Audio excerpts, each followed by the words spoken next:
Sziasztok! Kis Máté vagyok, naturál testépítő, online coach. Ez pedig itt a második YouTube videó. Ebben a videóban szeretném bemutatni Peak Week-emet. Az első versenye azon a héten szombaton, 2025. május 31-én lesz Miskolcon. Az IMBA szövetség által megrendezésre kerülő Night of the Champions.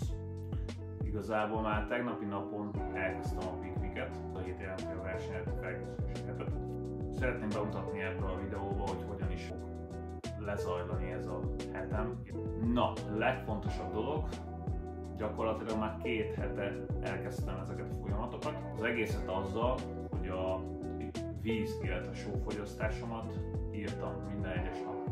Nem volt megkötés, nem volt semmi korlátozás, annyi volt a lényeg, minden kajámhoz mértem, hogy mennyi sót viszek be, illetve hogy mennyi folyadékot fogyasztok egy nap. Ebből számoltam egy átlagot, és akkor ezt az átlagot szeretném megtartani ezen a héten is. Gyakorlatilag már tegnap elkezdődött. Edzeni nem edzettem, tegnap pihenő napon volt. Munka szempontjából annyi volt, mivel hogy online coachinggal is foglalkozom. Előtt megcsináltam ezeket a dolgokat, és utána gyakorlatilag megcsinálgattam a kajámat, bevásároltam erre a hétre, hogy meglegyen minden, és elmentem egyet még szaunázni. Igyekeztem beiktatni minden héten a szaunát, úgymond nekem ez volt kicsit a kikapcsolódás, így próbáltam meg csökkenteni a zajt körülöttem. Mindig csináltam valamit, hogy fókuszba kellett, hogy legyek, és a szauna által, meg így a termálozás által ki tudtam kapcsolni. Mellesleg ugye a víz is kicsit kiment a szövetek közül. Kicsit nekem ez volt ugye a kikapcsolódás, kiszakadás a mindennapokból. Szeretek társasági élet élni amúgy, hogyha nincs versenyfelkészülés, de hogyha versenyfelkészülés van, akkor általában így el szoktam anyagolni mindent, 4 étkezést fogok tartani egészen a töltő napig. Ugye magában az ételekben is van nátrium, valamennyi nátrium, ez is ki van számolva, és akkor így jön ki a 7 g só. Na, mai napon ébredés után egyből lemértem a súlyomat, 81,95 kg voltam. Zárójelben elmondom, hogy tavaly 2 kilóval könnyebb voltam már ebben az időszakban, hogy tavaly is versenyeztem. Biztos, hogy nem izom, ez inkább víz.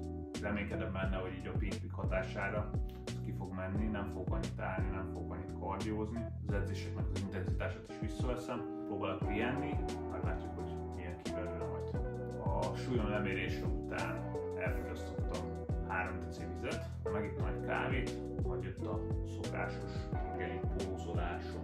Ugye a pózolás egy kényes téma, sokan elhanyagolják, köztük én is ilyen voltam, meg ezért csináltam mindig azt, törekedtem rá legalábbis, hogy 3 kört megcsináljak közvetlen ébredés után kell, akkor inkább korábban kelljek fel, és nem maradjon ki a napból a pózolásnak a gyakorlása.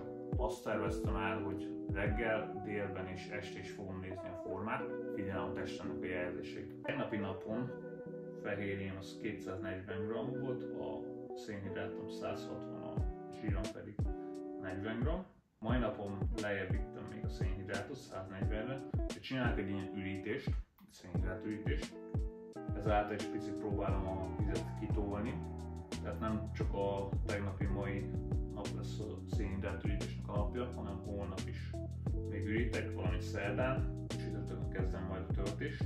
Erre majd egy külön videót szeretnék készíteni. Mai napon hátazok egyet, elájár 2-3 intenzitással, ami azt jelenti, hogy 2-t fogok hagyni minden sorozatba, tehát nem fogom elvinni bukásig. Az elmúlt 1 évben, tehát amikor tavaly lejárt a versenyszezonom, gyakorlatilag végig toltam minden edzésig, keményen bukásig. Nem adtam a tankba egyet se, megmondom őszintén, nem is tudnék. Nekem mindig az esett jól, hogyha mérlésig tudtam csinálni. Kevés sorozatot csinálok, de azokat mindig meg szoktam tolni. Szombaton például meg volt az utolsó lábedzésem, akkor már úgy csináltam a dolgokat, hogy se volt olyan intenzív, és meg kell mondanom, hogy kurva jól esett.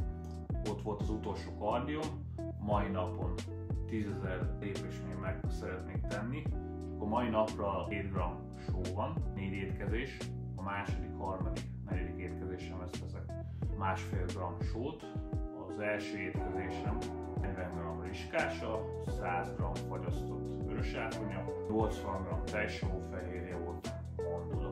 Majd húzónapom lesz, gyakorlatok nem változtak, az ismétlés számot megemeltem, még jobban ürüljenek a glikogén raktárak, voltam a Peak Week-en úgy technikázni, úgymond a legkevesebb stressz érjen, meg a legtöbbet tudjak pihenni. Ezért is toltam le az utolsó lábedzésemet már szombaton, tehát nem fogom terelni a lábamat. És a kardiót is, ott rendes kardiót, lépcsőzést, ott még megcsináltam 90 percet, és már nem kardiózok ezen a héten. Jó kreatin az ugyanúgy megy, 5 g, magnézium magas. A napi napon annyit változtatunk, majd 120 g lesz a szénhidrát, kicsit lehet, hogy a helyét meg a zsírt azt jobban megemeljük. Szerdán pedig le fogom vinni 100 g a szénhidrátot. Itt is, hogyha nem bírok aludni, akkor megemelem a zsírt picit. A hóbevitel az végig 2 g, a vízbevitel meg 4,5. Szerdán egy átmozgató edzésem lesz, 8 plusz ismétlés számos. Az intenzitást azt még jobban le fogom venni, tehát fogok hagyni benne bőven. Csütörtökön kezdem meg a töltést, erről meg majd később fogok beszámolni. Rostot is próbálom minimalizálni, azt sem fogom meg a vizet. Lépésszámot szerdán visszavesztem, majd megpróbálom visszavenni 4000-re. Holnap 8 is fogok végrehajtani. Jó, azt azért megjegyezném, hogy gyakorlatilag ez egy teszthét lesz. Ha nem olyannak látom a formát szombaton, akkor jövő hétre főversenyre Budapesten lesz. Arra majd bekeményítek, és akkor megcsinálom azt a klasszikus vízhajtást, amit már egy párszor végrehajtottam, kicsit keményen. Az biztos, hogy ki fogja hajtani a vizet. Menjünk, toljuk le az edzést.